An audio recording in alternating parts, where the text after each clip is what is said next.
One of the wonderful miracles that happened in the Torah came along with a big punishment. The Jews were wandering in the desert and they wanted water. So they asked Hashem. Hashem told Moshe, go and speak to the rock and bring water.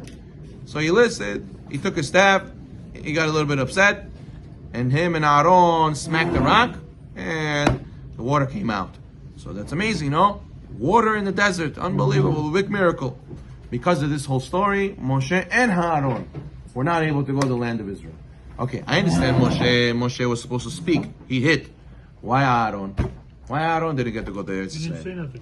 He didn't say anything. Exactly. What do we see from here? If you were there and you saw, you were responsible for another Jew. You were supposed to say something. You didn't say anything. That's why all Israel, Arabim, Zeleze, we're all guarantors for one another. What's a guarantor? If, let's say, a person takes a loan, he cannot pay the loan. Who do they go to? Guarantor, co-signer. They go to the guarantor. We are all co-signers for each other. We're all guarantors for each other. And that's why we have to rebuke one another. After Moshe Rabbeinu was not allowed to enter the Holy Land, Hashem, at the end of the day, He showed him. He showed him Eretz Yisrael. The Midrash says Hashem didn't just show him all of Eretz Yisrael. He showed him each generation, the future, all the Chachamim, all the judges, all the leaders, all the Reshaim, and all the Tzaddikim. That's what Hashem showed him in the future. Now the question is, why did Hashem show him in one group? Why did Hashem show in one group the Tzaddikim and Reshaim? It should say, Midrash should say He showed him the Reshaim, and He showed him the Tzaddikim. Why He says He showed him the Tzaddikim and the Reshaim? So the sages teach us that a person shouldn't think the Tzaddikim have nothing to do with Reshaim. If there's Reshaim and Tzaddikim see them, Chaz Shalom, the Tzaddikim could be also part of their Averah. How? By seeing and not saying anything. A person has to be very careful. Sometimes you have a big position as a father, as a leader of a congregation, a leader of a business, a person that people look up to. And what? A person has to know all these situations. You cannot say, oh, what's the point of saying something, Rabbi? Anyways, it won't help. I don't feel comfortable criticizing them. Oh, they're going to feel insulted. These excuses will not be accepted. If we really could be saying anything, go ahead.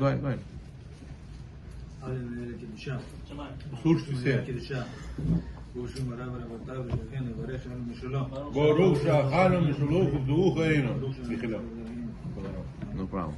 So what happens? So we see from here that a person can be a tzaddik, other people doing bad things in front of him, and he excuses it. Oh, they're gonna get insulted. Oh, they're gonna get upset. I don't want to criticize them. In Shamayim, they're gonna ask you, no, but if you had said something, they would have listened to you, and it's your fault now also that they did this, right? A wife sees her husband at home, doing nothing at home. He's not learning. He was looking on, watching YouTube shorts for 1 hour, sitting on his couch. So what? So she says, I want you to go and use your free time wisely. Go learn. But what? She says, you know what? I don't want to say anything. I don't want to bother him. So she goes, and she also in Shamayim, they're going to ask her, you did Bitul Torah. Bitul Torah? When did I do Bitul Torah? I don't even have the mitzvah of learning Torah. She says, no. Your husband was sitting there. You could have told him, Idi, go learn Torah, and you didn't. So therefore, you're an accomplice to a crime. You're an accomplice. You helped and enabled. You're an enabler. You know, there's a famous story. The guy, he is an old man. He's sitting in a room with all the Talmidei Chachamim. They're learning. So they thought that he's also Talmid Chacham. So the people asked this old man. He's like a shamash. He says, "You understand what's going on over here?" He says, "No, I don't understand at all. I don't understand nothing the rabbis are saying when they learn." He says, "So why are you sitting here?" He says, "All I know is that when Mashiach will come, or the Geulah will come, and we all go Gan Eden, I'm going to be part of this group. You know, I was always part of this group. Just like FBI. If they jump into a room, they arrest everybody. They don't ask who you are or what you are. They arrest everybody in the room. Bezat Hashem will be the opposite, for the good for me. They'll take everybody in the room together. Even though I don't understand anything. So therefore, a person has to know that when you're an accomplice to a crime, you get in trouble. When you're an accomplice to a mitzvah, you also get a zechut. But the point is, a person should not be embarrassed to say something. You don't realize that Yagen says there was a story where he had a neighbor who did not dress tzanua. So one time she came to the rabbi and she said, "Rabbi, I am going through a lot of bad things. I did a lot of bad things in my life. I want to make Teshuva." She started crying. Rabbi Yagen said, I know. Look how you dress. She said, really? It's not allowed? He said, yeah, it's not allowed. You cover your knees, you have to cover your elbow or collarbone. What is this? You're not tzanua. She said, Rabbi, I'm your neighbor so long. Why you never told me? You should have told me, Rabbi. I would have changed a long time ago. And the rabbi said, wow, look at this. I thought always, yeah, she's probably not religious. She's probably not going to listen.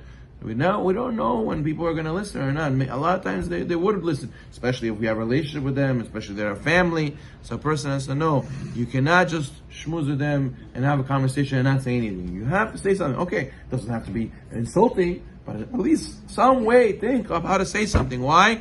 Because you never know if they would tell you afterwards, you really was a sewer? Really? That's what it is? I wish somebody would have told me earlier.